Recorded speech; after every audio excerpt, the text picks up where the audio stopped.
Alright, so I checked it on the car. It's it clearly has to go much deeper. In fact, it has to go to within a quarter inch, or exactly a quarter inch above the face of the table on the, well, above the, from this side of the other face of the fuel rail. That's where the mating surface, or the two mating surfaces should meet. And that will put the fuel injectors in perfect alignment. That may be a little bit different on the other side, on the driver's side, so I'll check it when I get ready to do that one, but I know that that's correct on this side. So I'm going to go all the way through, and then after I do this, I've got to come out and put the center of the bit right on the edge of this and drill again, because I need this to be open so I can put the 4 fuel injectors in the fuel rail and then set it down. It has to come down vertically on the intake, and the lugs on the intake have to slide up into this. So with this piece right here in the way, that won't work. So that should be fairly easy. And now that I've said that out loud, it probably won't be.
Alright, that one's to correct depth, and then I'll do the other one, and then I'll remove the section on the edge of the block there.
Alright, I'm just going to test this real quick on the car to make sure there's anything funky. Not that it matters, I'm committed now. Alright, the depth seems to be perfect, so now I'm going to adjust the fence, as much as I hate to do that.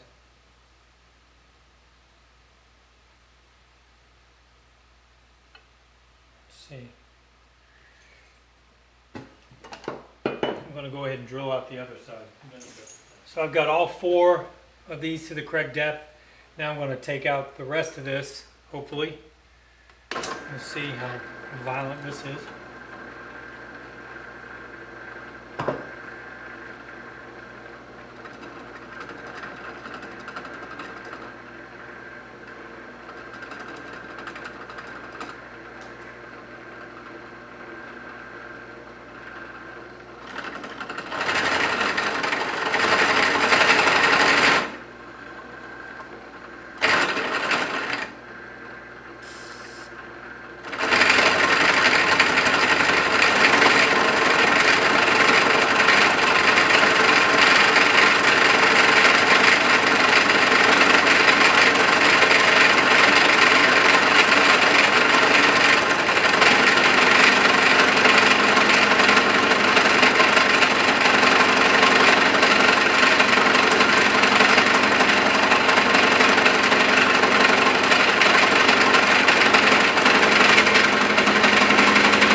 Alright, all in all, not bad. It's a little messy, but I figured it was going to be. It's in the part of this thing that's not seen at all. But at least it worked. And I move on to the other one.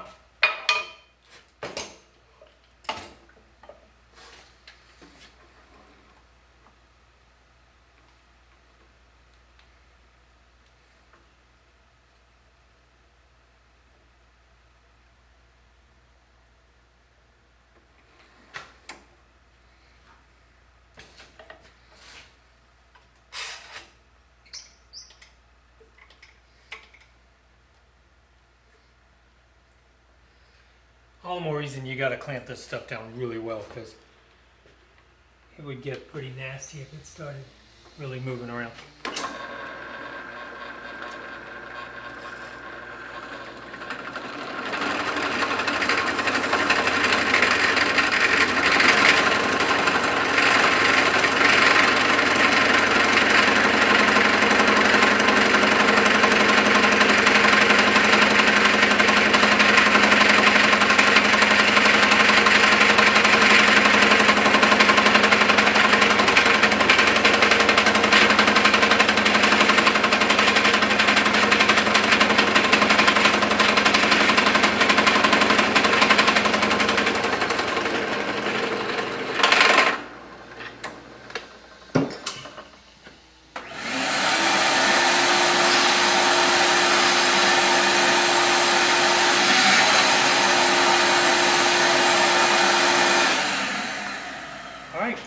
Deal. So I got a little bit of cleaning up to do on it, but all in all, worked really well. Wow.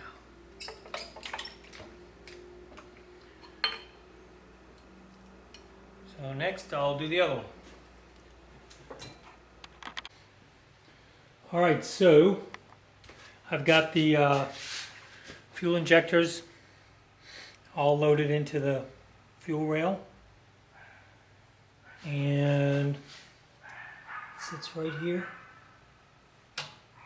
Perfect.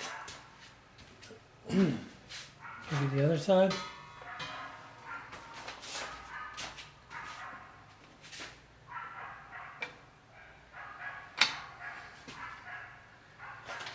It's absolutely a perfect fit. Now what I have to do is figure out where that hole goes here and here for the bolt that bolts it to the intake. So I'm not sure how I'm going to do that, but I'll figure it out one way or another. Anyway, guess more on that in a bit.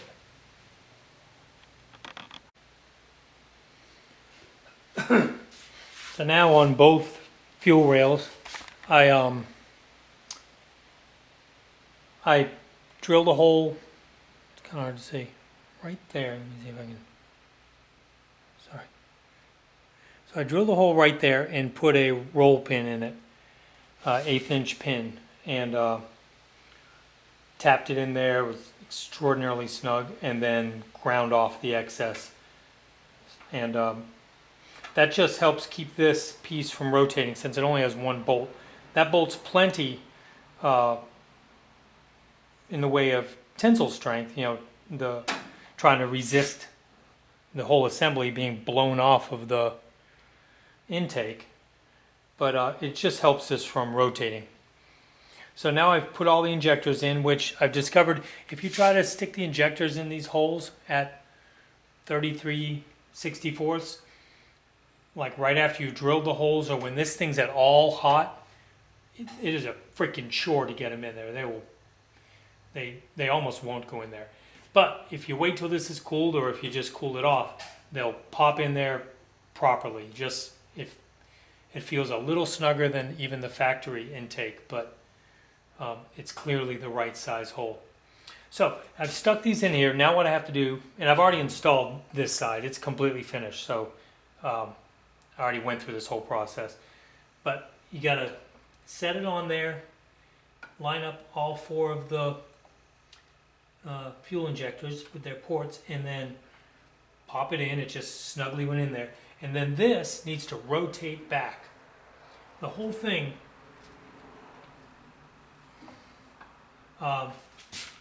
is at a bit of an angle, like the injectors come out of the bottom of the rail, not perpendicular to the bottom of the rail, but out at a small angle. So right now, I feel like I'm tight against the 2 lugs on the intake, and I've rotated it back. So if I pull it out, you'll see what I'm talking about. So you can see that, I don't know if you can see, there's a slight angle. These things aren't exactly parallel with this. They're coming up a little bit. At any rate, pop it in there, and then I'm going to take a measurement. Let me grab my tape.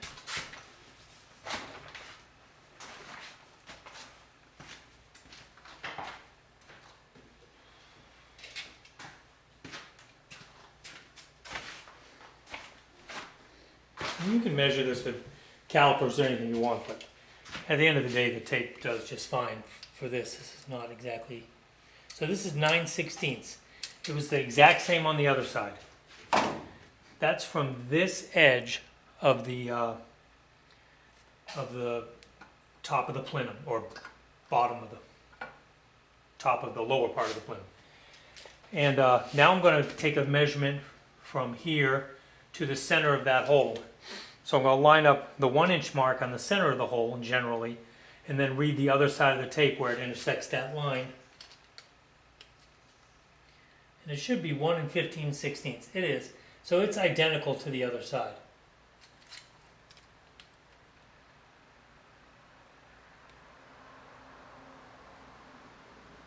All right. So now with those measurements, I can mark the center line of the holes. Let me do that.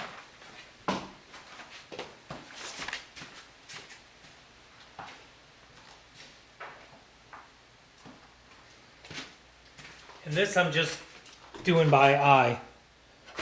The bolt that holds the fuel rail on is a 6mm bolt, and the hole that I'm drilling is probably like 5/16 or something. So there's plenty of room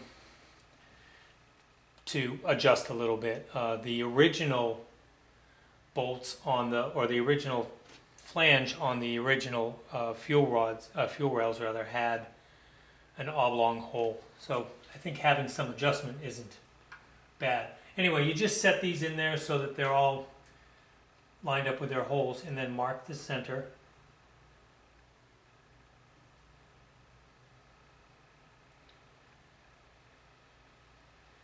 All right, now we'll go over to the drill press.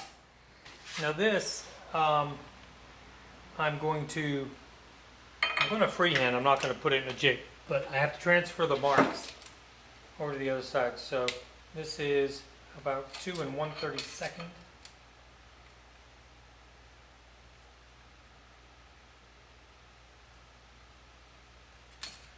This is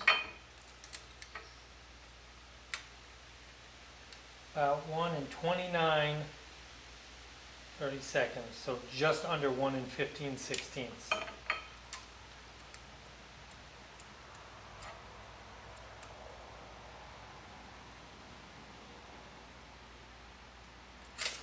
And I know that the intersect this way is just about 1/8 of an inch this side of that joint, or actually a little more.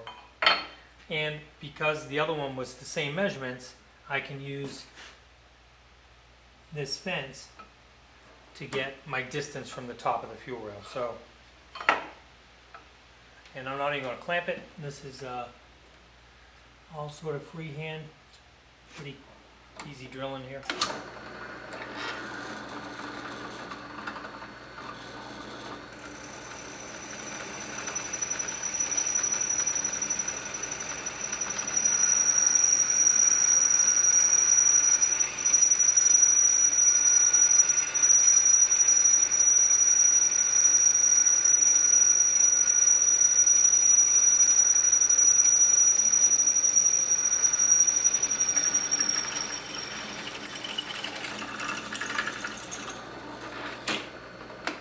One.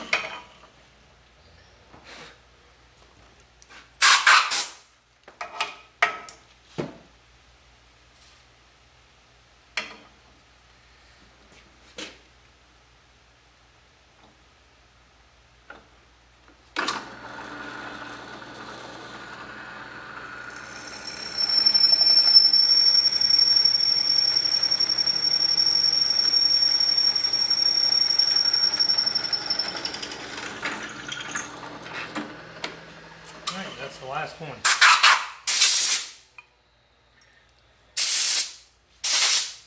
Okay, so now I've got the fuel injectors stuck in there. I'll set this sucker in here. Popped right in. Roll this back. Feels pretty snug. And again, my bolts are stainless steel, 6mm. Holy crap! Look at that. The bolt goes right in perfectly. Amazing. 6x1 is what this bolt size is, and I'll probably put some anti-seize in it. I don't know how hot an intake gets, but I'm not terribly concerned about the bolt backing out more than I am about never being able to take it out again if it seizes in there.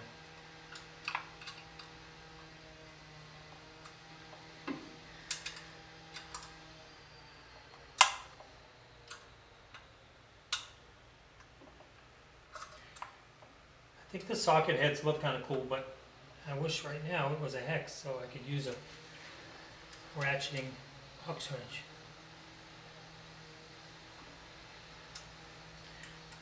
And I think I'm going to take these out and clean them up, like sand them and polish them, and I will when I put them back in, I'll probably put a washer on this, a flat washer, just to, I don't know, just to help share the load a little bit. That's it. It feels like you could lift up the car with these things. They are firmly bolted on. There's no way the injectors are going to pop out or anything like that. So after I pull these out and clean them, I'm going to tap the front and the rear for, I'm not sure what size, but probably like a 3/8 inch or 1/2 inch NPT, depending on what, I can't remember what this bore is, and I can't remember what the, I'm going to go whatever the smallest size NPT tap I can use that is larger than this bore. That's what I'm going to put in there. So I think it's probably going to end up being 1/2 inch. But so I'll tap that, and this will get a say 1/2 inch NPT to whatever size AN, and it'll go across over to this side, and then out of the back it'll come over to the firewall over here to get a pressure regulator, and then that'll be the return line going back, and the line coming from the fuel pump will go in right here. And I'll set the pressure at the regulator for whatever pressure it's supposed to be, and should be in high cotton. So hopefully next time you see this, it'll be nice and cleaned up, because right now it is a freaking mess.